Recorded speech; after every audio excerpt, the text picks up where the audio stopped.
Rayman is a well-known character with decades of entries we've all come to know and love, but during it all, this universe has managed to tell a story that almost nobody seemed to recognize. So join me as I go over all the misadventures he's found himself in. Hi everybody, I'm here on the moon. I was trying out pole vaulting, and let's just say things got a little crazy, so now I'm up here. Now Rayman as a character and as a franchise on the exterior isn't too complicated, but it's when we look further into the world that issues really start appearing. Rayman most prominently takes place in the Glade of Dreams. This is a mythical planet that's a fantasy equivalent of Earth. A big thing to keep in mind is how often characters will come and go. A main character will be relevant for one entry and then never show up again, so try to keep that in mind throughout this. First off, this is Pelocus, aka the Bubble Dreamer. He's technically God. Pelocus has two major designs, but honestly, it doesn't matter what he looks like. All that does is his power to create life through his dreams and his general attitude. Good dreams make good friends, bad dreams make bad friends. So you can see how that can escalate. He gets a nightmare that puts him in a bad mood, that bad mood gives him another nightmare, so on and so forth, world peace is over. During his first nightmare, he creates this monster named Jano, and he creates more bad creatures known as the Dark Toons, along with some other stuff. It's important to note the Bubble Dreamer isn't the only person who can make good creatures. Using some other positive life forms like Electoons, the Great Protoon, and especially the Lums being millions upon millions of these little fairy creatures who each have tiny bits of energy that when combined can be manipulated to create specifically very powerful life forms. At some point before 1995, the Bubble Dreamer creates the Betilla sisters, and then Betilla, the most important one in this story, sees the nightmares across the Glade and what they're capable of, and in response creates Rayman to be a hero. The reason he doesn't have any limbs is straight up because they just ran out of Lums. The guys who were supposed to bring the rest got distracted by a sheep.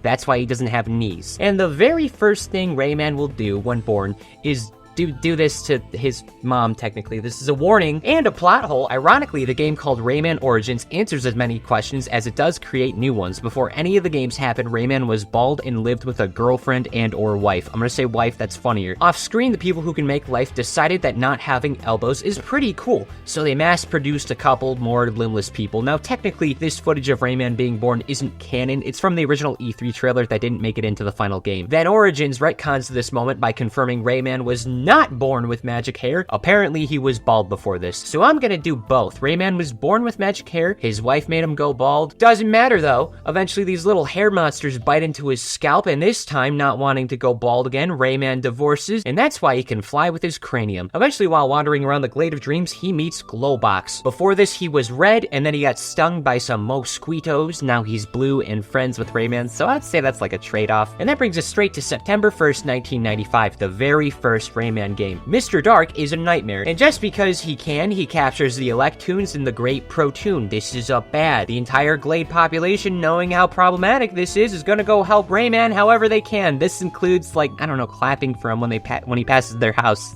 Yeah. They kind of suck, actually. The most impactful rando to help Rayman is the Magician. He's actually quite nice. And eventually Rayman will free the Electoons, beats up Mr. Dark, saves the Glade, until like 5 minutes later, because in Rayman Brain Games, this is like an educational Rayman game, Mr. Dark steals the Book of Knowledge, the only book that can teach basic math and reading. And Rayman, understanding the importance of raising literacy rates, proceeds to shatter Mr. Dark's ribcage, and then goes on a vacation, or back to normal. Doesn't matter. Rayman doesn't do that much outside of vacations and violence. Is actually quite lovely for him there. Suddenly, space pirates. They like destroying planets, and they like slavery. They've destroyed over 100 planets and captured thousands of their populace. I would say that's worth a Rayman fight. Too bad Rayman loses to them.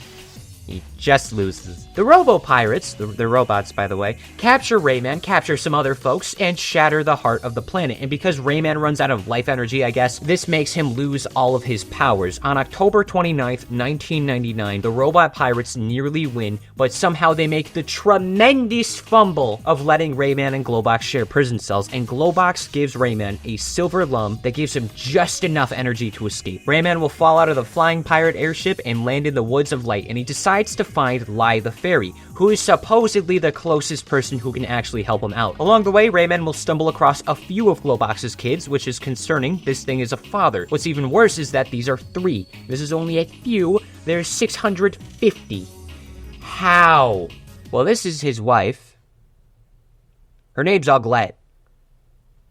Globox is a narcissist. Rayman will stumble upon two things worth mentioning. The Teensies that are gonna be like the generic population of this world. They're like the toad equivalents, to give an idea. And then Lai the fairy, of course, another unrelated fairy who will help out, but only this time. And she's all like, hey Rayman, you disheveled freak, you gotta find 4 masks and wake up Pelocus the Bubble Dreamer. So he moseys all over the land and does that. During his wacky misadventures, Rayman does a lot of things. He saves his terminally ill friend after he ate one of the pirates. He rides a rocket, no, not that other kind. He sees a whale. There's even the option to give up on this adventure and get morbidly obese on this island. This is important. Near the end of this adventure, Globox's wife reveals that all of her children are being forced to slave in the mines, and more importantly, Globox is being held hostage. Oh goodness. Gravy. That's a... With a limited amount of time, Rayman awakens the Bubble Dreamer. He thanks Rayman for his service and then goes, oh yeah, by the way, I can't defeat those guys in the air. Whatever, the Bubble Dreamer teleports Rayman and he confronts the captain. His name's Razorbeard. Rayman wins, the ship explodes, which kills off the original Rayman in the process. Yeah, I bet you didn't know that. There's actually 2 Rayman. The first one dies here. For the rest of this, we actually follow Rayman's son, Rayman the Second. No, I'm just kidding. This is a fake out death. None of that mattered. From this point on, Rayman and all the alien slaves the robot pirates captured live in harmony and have some barbecues and do all sorts of nice stuff on the Glades. In fact, some of the pirates even befriend the Glade of Dreams populace, including Razorbeard even. I don't know if people would like that. They go on some awesome misadventures across the Glade, and a lot of this is shown off in Rayman Arena and a couple other spin-offs. This game is what melatonin feels like. As for all the aliens who move here, a majority of them are adapting pretty well, including a peaceful rabbit-like species. Surely nothing bad will happen.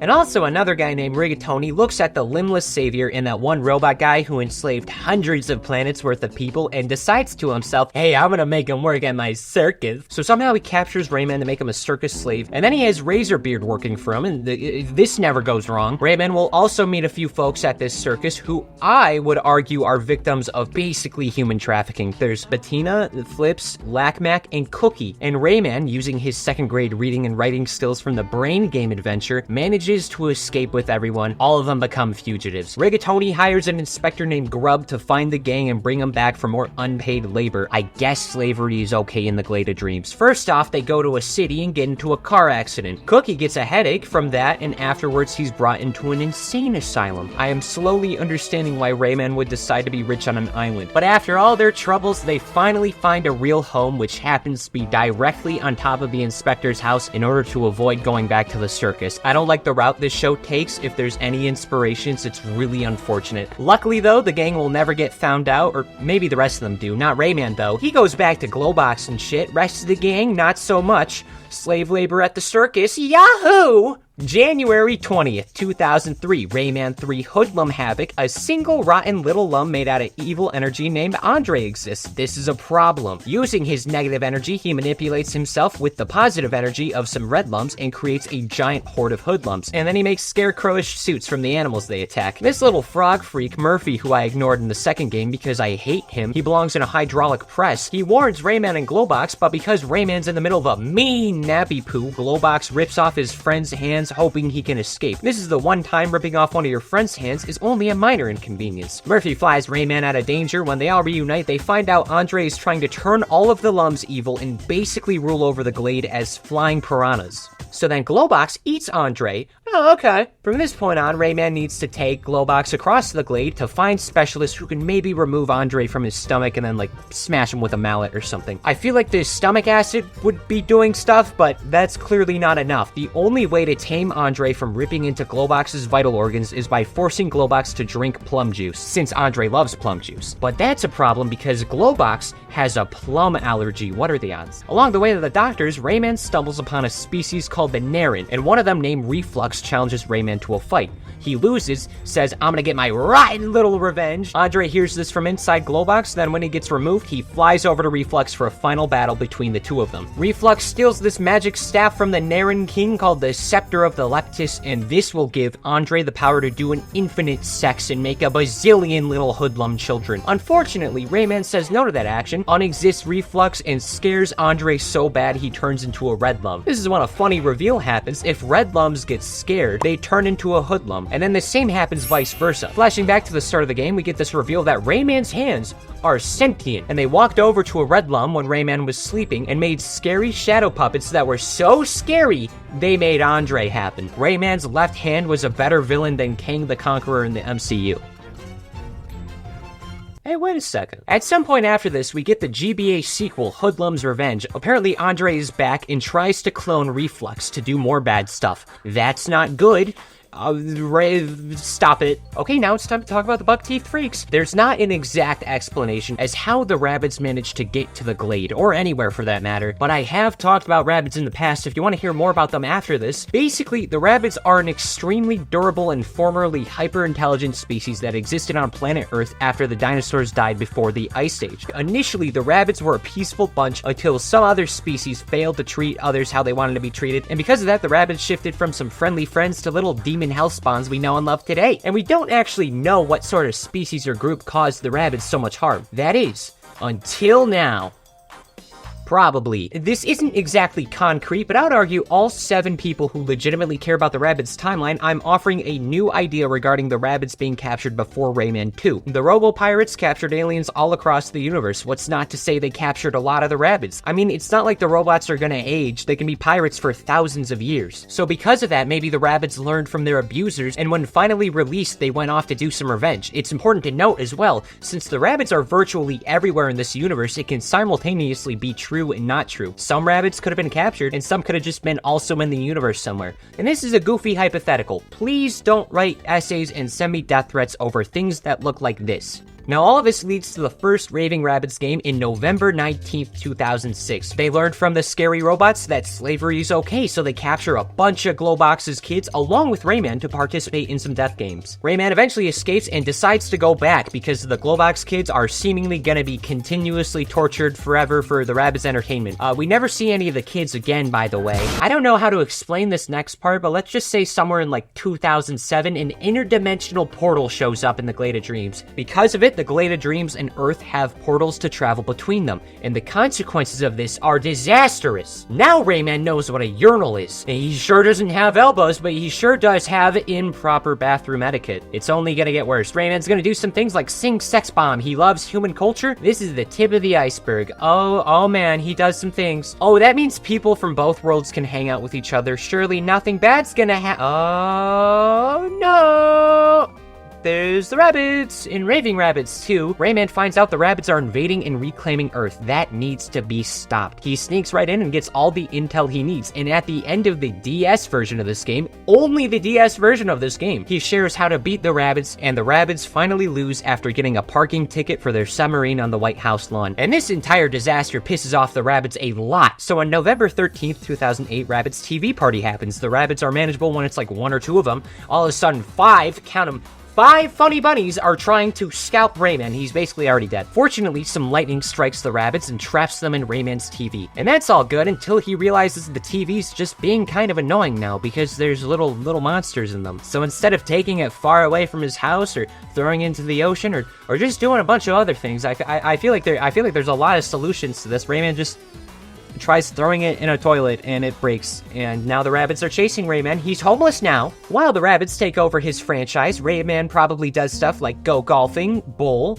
and gardening, if I'm to go by these weird Nokia flip phone games. That is until November 15th, 2011 in Rayman Origins. Don't be fooled by the name though, this is just a reference to going back to 2D gameplay. Outside of the E3 trailer and backstories that Ubisoft hid exclusively on the PS Vita version of this game as some super secret cave paintings for some goddamn reason, Rayman Origins isn't really that complicated. Rayman, Glowbox, the Bubble Dreamer, and some Teensies are taking a nap, but Glowbox is snoring so loud that all the way down at the land of the Livid Dead, all the skeletons don't like the noise. So one of them starts throwing all the evil things banished down there back up to the tree, and Rayman, all of his pals are being banged by it, but they conflict. They lose again. The rest of the game sees Rayman and his pals going all across the Glade once more, rescuing women who none of these heroes should be trusted around, except for Glowbox maybe. Eventually, the gang uses the magic from everyone they've saved to mosey on over to an airship, where they find the magician from all the way back to the first game. Ignore the fact he's a different species. He's using this time to take over the Glade. Apparently, he secretly liked Mr. Dark and simply wanted to be evil just like him. Nothing wrong with that. The only question I have now is where Mr. Dark even is. He's been missing for 20 years. I feel like he should be more important at this point. Then the magician gets beaten, the gang crash lands exactly where the game started, and everyone keeps going through another power nap. And when Rayman wakes up, he goes on a jungle run, then he goes on a fiesta run. These games are no longer available on the App Store. This is how I found out. Really, since 2007, Rayman's been in a bit of an odd spot of culture, trying to stop the Rabbids and otherwise lounge about, indulging in the human culture. It's fine. Like, the content is good, don't get me wrong. It's just that Rayman very much is in the corner eating stale Cheerios and then looking out the window to see the Rabbids having these great, wonderful new installments. Why does their YouTube have 3 million subs? Why are they so profitable? One day, specifically on December 3rd of 2015, Rayman decides to himself, "Wow, life's been pretty crazy lately. I think I'm gonna sleep in tonight." 100 years later, Rayman wakes up from sleeping in. Now it's December 3rd, 2115. Rayman, Glowbox, the Bubble Dreamer, and some Teensies once again get awakened, but this time from Murphy. Again, he looks like a nutcracker. He belongs in a chimney as flame fodder. And during their nap time, Bubble Dreamer dreamt up some nightmares, and all of those are roaming around the Glade. This includes 5 new magicians. Basically the same as the old one, but now there's 5. Also, there's nothing yet to deconfirm this. I'm gonna assume everyone who has not returned since Legends has died. Yep, it's been 100 years. I'd say that's a fair amount to say they died of old age. I mean, maybe they didn't. Maybe they did. This guy could have died. This guy could have died. I'm glad this one's gone. I mean, what are you gonna do?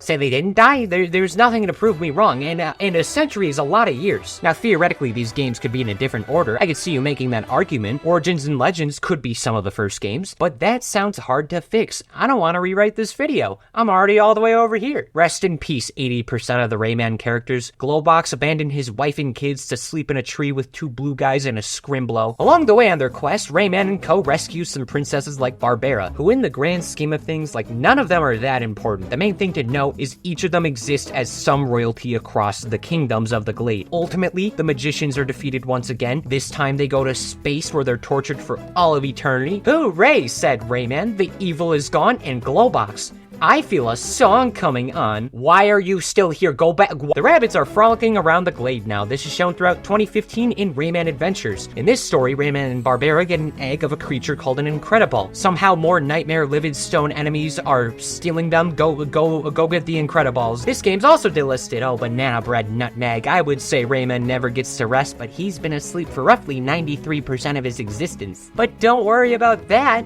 An actual proper continuation of Rayman would show up on September 19th, 2019. In Rayman Mini, a little scrunkly demon Teensie shrinks Rayman. This is an entire game where Rayman does platforming, but tiny. I don't know why Rayman doesn't just simply unshrink himself. This is a power he has. Very creative platforming and beautiful art aside. I love how this game looks. It's very creative. This is the beautiful art Rayman is known for. Surely this won't go anywhere but Apple Arcade exclusive.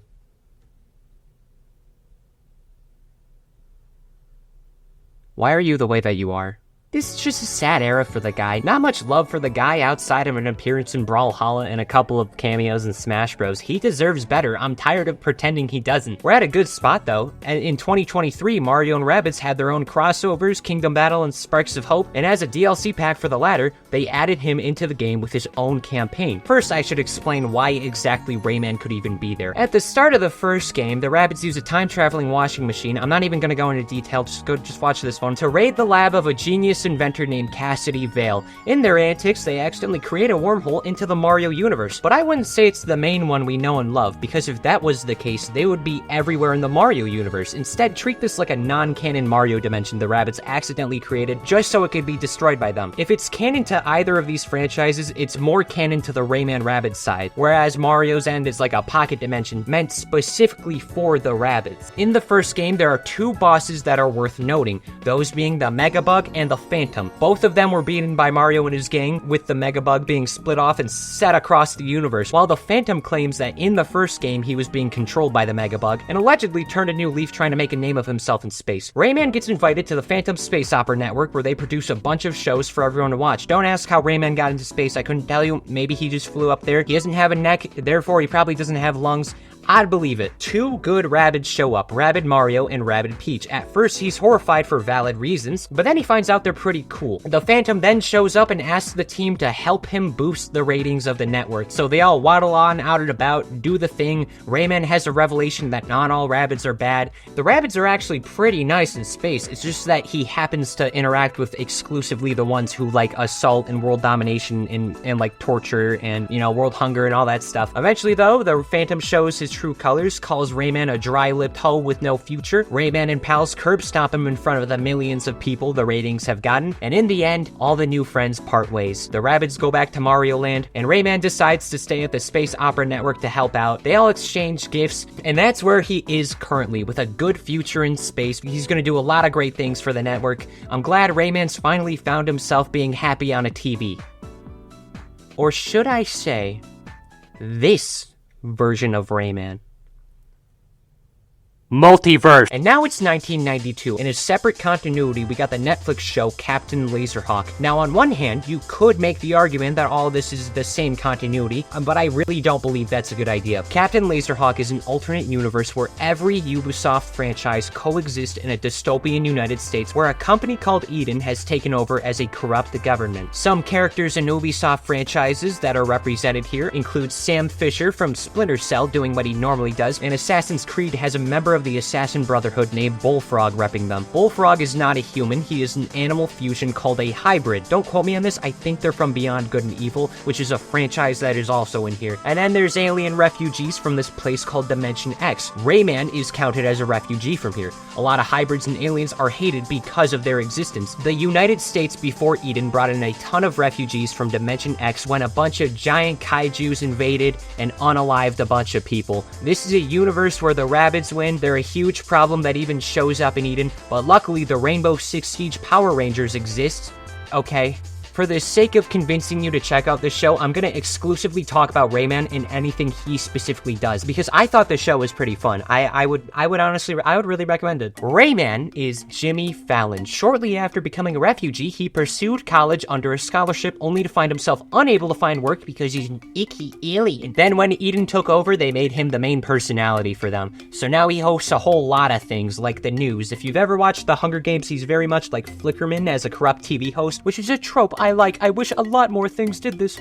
So now Rayman's rich and famous and living in a penthouse where the White House used to be, and he thinks he's doing a good thing, encouraging the public alongside Eden to make a difference. One night, though, Rayman has an interview with the Red Rainbow Power Ranger. After defeating the Rabbids, he calls them filthy interdimensional alien scum. Rayman takes offense to this and essentially throws away his career. Now he's day drinking in the White House, and then he quits. He's confident that Eden's gonna struggle without him being their host. Okay, time out real quick. I gotta make this part less realistic or else the big bad yellow circle might show up. While accidentally snorting some fun dip and eating sushi on top of a lot of ground beef, Rayman discovers he's been replaced by an exact copy of him. This is enough for him to break into Eden and talk to Bullfrog, who at this point's been labeled as a threat and was captured. Rayman discovers that Eden's been using him exclusively for propaganda. Turns out Rayman's been used to glance over a lot of things, like poverty, and oh my god, I can't show any of this. It's very bad. Why is Rayman? Oh no. Ultimately, a lot of the public wants him dead. And to make matters worse, Eden's gonna have the Rayman copy publicly execute the hybrid. So with nothing to lose, he changes his identity to Ramon and makes his way up to Eden's board of directors to save his image along with Bullfrog's life. So when he gets there, he beats them in laser tag and they have a lot of fun at the end. But they all fall asleep from having so much fun and they accidentally all spill their fruit punch juice boxes in the process. There's nothing else. And that is the end of Rayman. Currently in the main universe, that nothing is on the horizon just yet outside of a board game. I'm so sorry, this is like one of the main things going on in Rayman land. As for Captain Lazerhawk, Season 2 is supposedly coming out soon. I don't know what to expect, nor do I know if Rayman's even gonna survive it, but in the end, I am glad he has gotten more love, especially recently. I hope he continues down this path. Please put him in Smash Bros. I'm tired of waiting. He deserves a slot. Please put him in. Well, folks, that's about it. You know the drill. Statistic, gamer subs. If I have merch, go buy it. But if not, it's all good. I know where you live. And while you do that and you lock your doors, I'm gonna try jumping up here because low gravity sounds pretty fun. Haha, wee!